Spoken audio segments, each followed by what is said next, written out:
a dream. You are falling, lost in the listening distance, as dark locks in.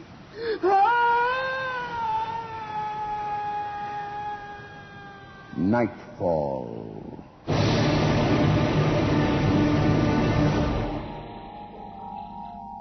Good evening.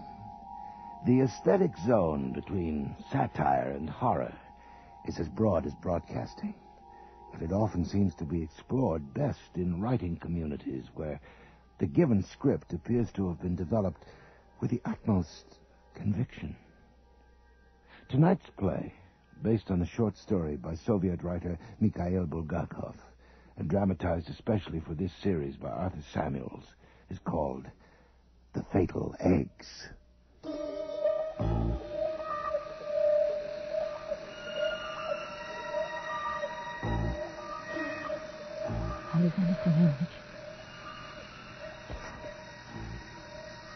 What's that?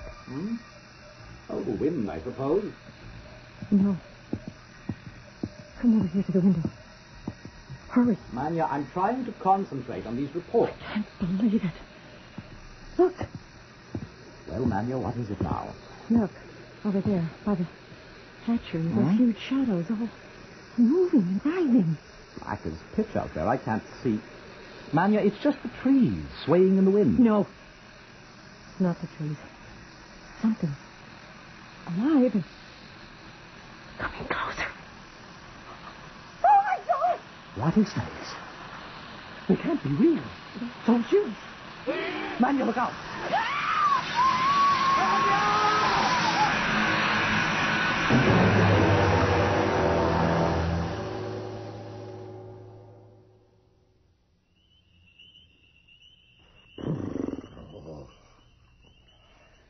This laboratory is colder than a tomb.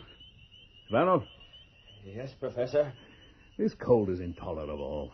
I can see my breath in here. Can't we get some heat?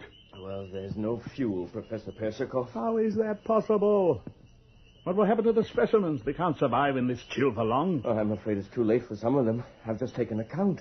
We've lost 8 tree frogs. Oh, no. 15 toads. Scandal. And I hate to tell you, the Suriname toad as well. The Suriname?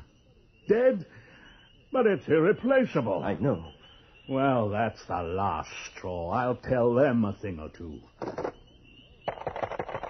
Hello? Hello? Operator, this is Professor Vladimir Ipatovich Persikov, director of the Zoological Institute. I want you to get me the Ministry of whatever. The People's Commissar of Zoological Science. The People's Commissar of Zoological Science. Yes. What? All the lines are busy. How can they be busy? They don't do a damn thing down there.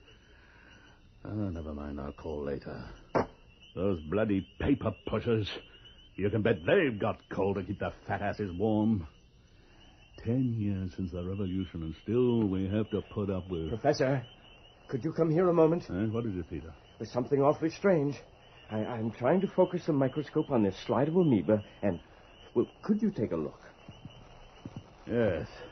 Just let me warm my hands on the Bunsen burner first.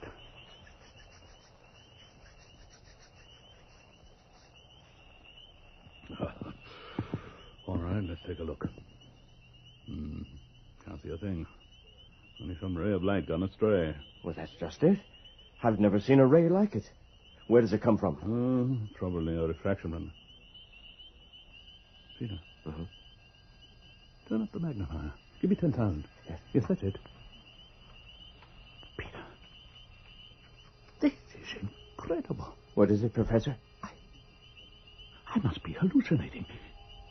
Here, take a look. See? That ball of yellow light? Yes. And shooting out of it, like an arrow, that red ray? Yes. Now, see how the amoeba are behaving as that ray touches them. Good heavens, they're rushing toward it, fighting one another to get to it. There. Quick, let me see. My God. They're growing.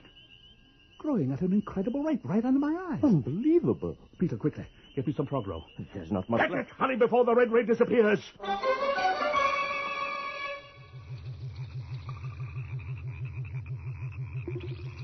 Look at it, Peter. Then tell me I'm dreaming. measure it. Good Lord. 36 centimeters long. Monster more than a foot long. And it grew that large in less than 24 hours from the tadpole stage. Frightening. Careful, Peter. It looks vicious. I'll put it in the cage with the others. How do you explain this, Professor? I really can't. Except that the ray apparently stimulates growth at a phenomenal rate. An abnormal effect on the deutoplasm. Remarkable. Merely remarkable. Perhaps what we have discovered is nothing less than the ray of life.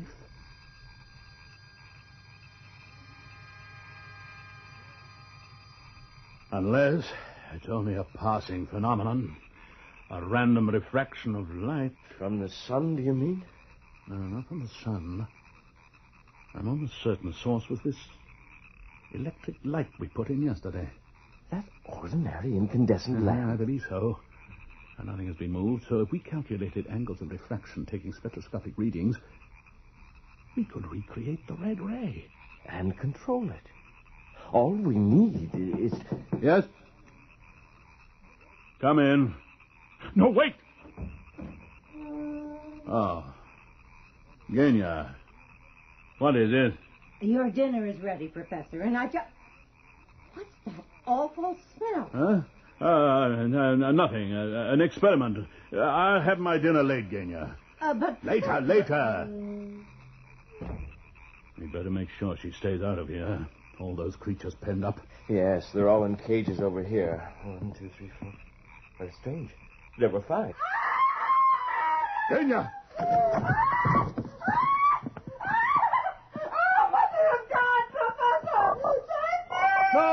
No, Genya. It's all right.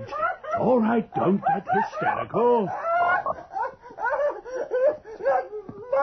That monster! It attacked me! What? What in God's name is it? It's only a frog, Genya.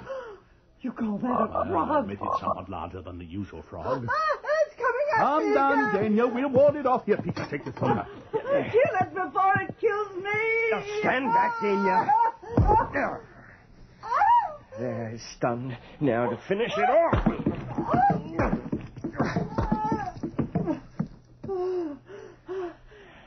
Idiot. You're safe, Genya. Get hold of yourself. The frog's dead. All over my nice, clean floor. What a bloody mess. Now, listen, Genya. For the time being, I want you to stay out of the laboratory. Assistant Professor Ivanov and I are conducting an important experiment. Laboratory? Experiment? I wouldn't spend another day in this madhouse. I'm packing my things right now and going to my sister's. You get yourself another housekeeper. I'm through. As if we weren't in enough trouble. Do you think she'll talk? Genya Stefanovna has 2 outstanding characteristics. A warm heart and a big mouth.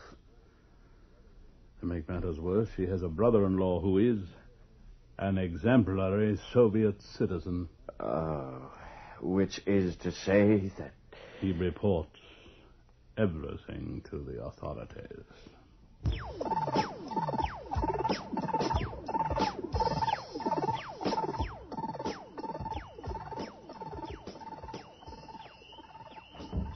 Excuse me, Professor. I know how busy you are. Haven't found my journals, have you, Peter? No, sir. I'm afraid you were right. They must have been... Stolen. Damnation. That's maddening. Can't trust anyone these days. Well, not all our news is bad, huh? I just finished testing the 3 black chambers you built there. Perfect. I'll see to it you share the credit for our discovery when the Academy of Sciences come through. Yes, thank you, Professor, but there's someone here to see you. No, I have no time to see anyone now. Send whoever it is away. But he has credentials from the Kremlin. I don't give a damn. Well, who is he? He says his name is Destian. Destian? What kind of name is that? Destian, as in destiny, Comrade Professor. Please pardon the intrusion, but may I present my card? Alexander Semyonovich Destian, Supreme Economic Commission on Livestock Breeding. All right, I'm impressed. Now, what do you want? Could we speak in private? I have with me a secret memorandum. Oh, all right. Peter, if you don't mind. Yes, of course. I have things to do. Excuse me, both of you. All right. Now, what's this secret memorandum? Well, since it is actually in excess of 400 pages in length, I shall sum it up in a single word. Disaster. Marvelous condensation. But what does it mean? Comrade Professor, you must be aware of the chicken plague that has been sweeping through our beloved republic. Of course, the papers are full of it. Sick chickens, dying chickens. Dead chickens, comrade. It's worse than the papers have reported. Far worse, I'm afraid. In fact, we now estimate that within a matter of weeks, there will not be a single live fowl left within our borders. Disaster, comrade. Would you not agree? If you happen to like chickens, yes. Personally, I loathe them. Please, Professor, let us be serious. If a fatal blow to our socialist pride and solidarity is to be averted, we must restore our chicken population without delay. Fine, but what's that got to do with me? It has to do with your marvelous red ray. Huh? What do you know about that? Let me consult my notes. Instantly accelerates the vital forces of reproduction. A protoplasmic growth factor of 19.3... Those are my notes. My missing journals. You stole them. Borrowed them, comrade. Is it true that with this stupendous invention, you have produced from half a pound of frog roe 2 million tadpoles in less than 2 days? Those figures are only approximate. And from several tadpoles grew frogs the size of dogs? No. Well, small dogs. All right. Then why not chickens? Chickens? Huge chickens in unlimited numbers. Comrade Professor, surely you see the obvious application for your ray. I see the obvious danger. Tell me something, comrade. Look around you. Do you see any of those monstrous frogs? No. As a matter of fact, I was hoping you would show me some. Well, forget it. My assistant and I gassed the huge frogs and tadpoles, every last one. What? But why? Because we are not sure what we're onto. Science cannot afford to be reckless. One measured step at a time under absolute control. Comrade Professor Persikov, according to our records, you recently imported from Germany a number of complex lenses. Well, what of it? May I presume that they have been used for the reproduction of your red ray? In those black chambers I see over there, perhaps? Yes, but I haven't even begun my program of experimentation, and I'm damned if I'm going to be rushed into it. Comrade Professor, I shall come to the point of my visit. And about time. I have with me a document. Another one. Authorizing me to remove 2 of those chambers from these premises. What, are you crazy? And transport them to the new model chicken farm in the Sovkhoz region. I have been designated its manager. You will turn the 2 chambers over to me. You be damned, I won't. You don't have the faintest idea how they work. You will explain them to me. The entire process, in precise detail. I tell you I will not. Comrade Professor, you are one of our most eminent Soviet scientists, and you have my utmost respect. But should you persist in your refusal... I do persist, I have men waiting outside, and they have been instructed to use force if necessary. But I'm sure we can depend upon your patriotic cooperation.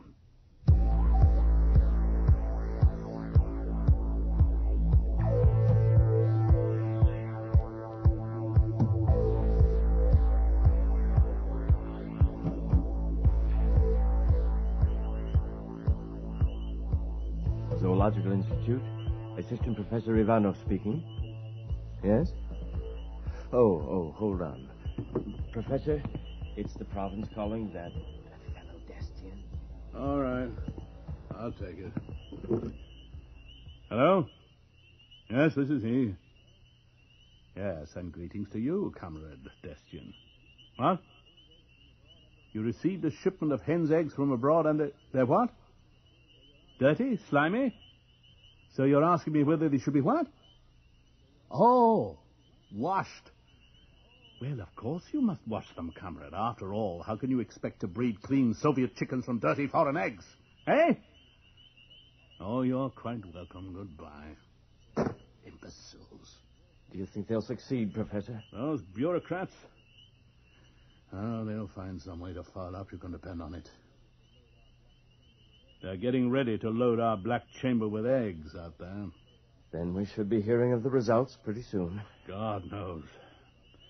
Meantime, they got their eggs, but where the hell are ours? I've put in several calls. They've been delayed in quarantine, they say. Quarantine? You mean red tape?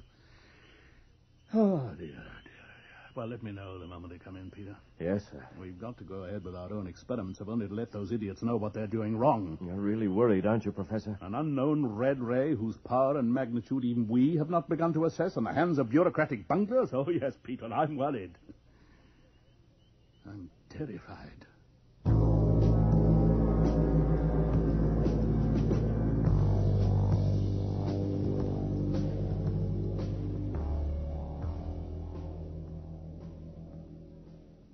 I demand an explanation. You were assigned to guard duty at the hatchery, were you not? Yes, Comrade Destin. But you couldn't manage to stay awake, is that it? I swear, I didn't close my eyes for an instant, Comrade. All night? Yes.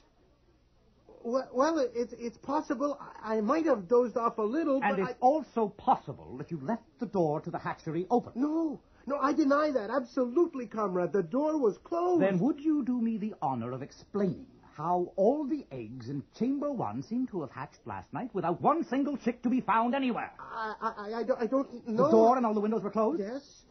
They couldn't have flown out. Did they simply dematerialize? I don't know, but I have a theory. Oh, you have? Well, let's hear it. Well, maybe there were no chicks. Maybe the eggs were empty all along. No, the only thing empty around here is that thick skull of yours. But, Comrade... Get out! Do you hear? But Comrade Destin... Out! Oh, pardon me, Comrade. But your husband has been so... Will you get out? Yes. I tell you, I'm going mad, Manya. Oh, calm yourself, Alexander Semyonovich. There's good news. I could use some. I've just been at the hatchery. Come and see. The eggs in Chamber 2 are hatching.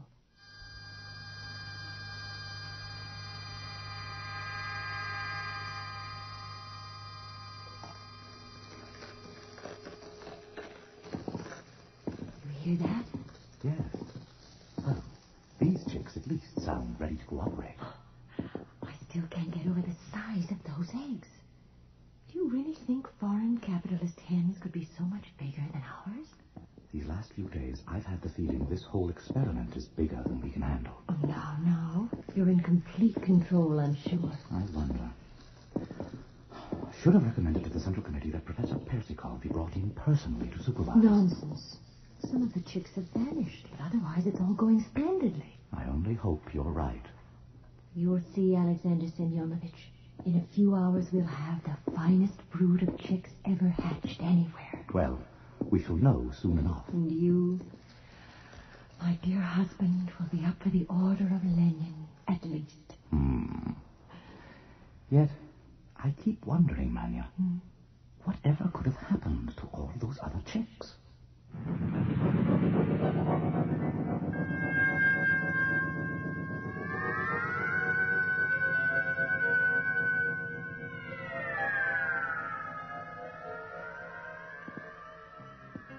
Professor Persikov?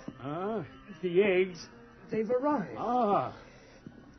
Right here. At last. Well. Let's pry open the crate. They certainly are well packed. We can look at the first layer. What is this? A joke? Oh, no. I don't believe it. These are chicken eggs, and we ordered... Serpent eggs. Those cretins at the shipping depot. They switched consignments. We got chicken eggs. Destin and his bunch at the chicken farm must have got... Snakes.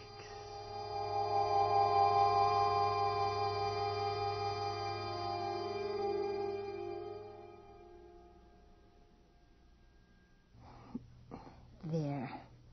It's finished. Alexander Semyonovich, look. Your shirt, it's finished. Are you pleased? It's beautiful, Manya. Here, try it on. No, not now. Why are they taking so long to hatch? Oh, the eggs. Shall I walk over to the hatchery and check? No. I've posted a double watch. I've told them to let me know the minute... Alexander Semyonovich. Listen. What's that? Oh, the wind, I suppose. No. Come over here to the window. Hurry. Manya, I'm trying to concentrate on these reports. I can't believe it. Look. Well, Manya, what is it now? Look. Over there, by the hatchery. Hmm? Those huge shadows. All moving and writhing. Black as pitch out there. I can't see. Manya, it's just the trees swaying in the wind. No. Not the trees. It's something alive. Coming closer. Oh, my God! Rather faint. They can't be real. They're here. Come on, Manya, look out!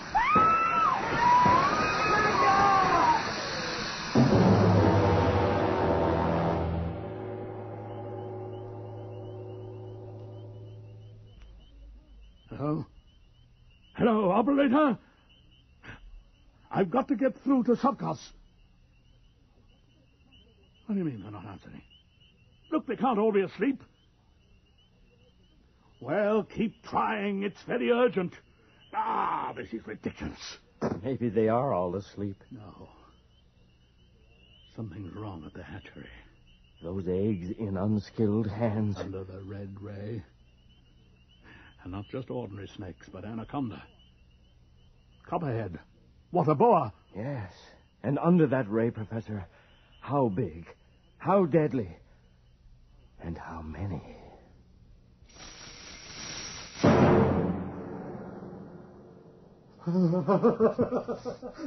Comrade Destin, you must get hold of yourself. Can't you tell us anything rational? Snakes! I see snakes! Rattlers! Rattlesnakes! It's no use letting him go. He's completely insane. I suppose you're right. But there must be an explanation. The whole experimental farm in a shambles. 122 workers banished without a trace. And that one Destian found wandering miles from the chicken farm, a raving madman. Suppose this Professor Persikov. Persikov, what about him? Well, could there be anything to his warning about, the grave danger? His warning? That's about as reliable as the reports we've been getting about snakes 50 feet long. Absolute nonsense. Just bourgeois-inspired history. Comrade, listen. That sound outside. What is it? High winds. Turn on the radio for the weather forecast. Wind. Whatever it is, the building's shaking to its foundations.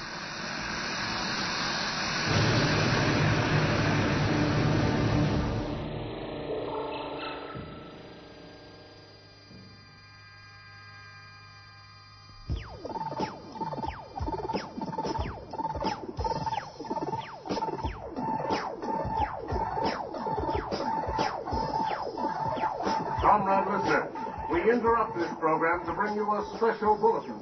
According to reports just received from wire services of the Red Spark, the Red Projector, the Red Pepper, and the Red Evening News, it would appear that earlier reports concerning the mysterious appearance of certain giant creatures in and around Sakhar's province have now been confirmed. The creatures are described as being of a certain species of amphibian snake related to the anaconda, except that their size, according to eyewitnesses, is said to be in excess of 15 meters in length, with a body thickness greater than the girth of a large man. A very large man. As to their numbers, reports have it that they number in the many thousands, and that they are laying eggs all along their path of advance, which seems to be in the general direction of Moscow.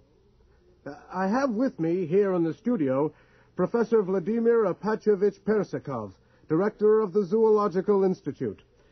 Comrade Professor, can you shed some further light on this phenomenon? There can be no light now. Only darkness. Oh, idiots. Perhaps I could rephrase the question. Don't you understand? Are you capable of understanding? It's too late. It's all over. That was Professor Persikov of the... Comrade listeners, we now bring you a message direct from the Supreme Soviet Emergency Committee. Comrade citizens of Moscow, it is our duty to inform you that hordes of the giant snake-like creatures are now within 50 kilometers of Moscow and advancing steadily. You are urged to remain calm, to go immediately to your homes, close all windows, doors, and do not venture out. Rest assured that all available units of our glorious Red Army are now moving into position to repel the invaders. Moscow will fall. Russia is doomed. And the situation is expected to return to normal in due course. Hypocrites! Imbeciles! Comrade Professor, please, we're on the air. That was an official message from the Supreme Soviet Emergency Committee. Now, please stand by for further bulletins, which will be brought to you as soon as... The whole building's shaking. We regret this interruption, but there seems to be some kind of disturbance immediately outside our studios. And I'm not certain what it is. A windstorm, I suppose.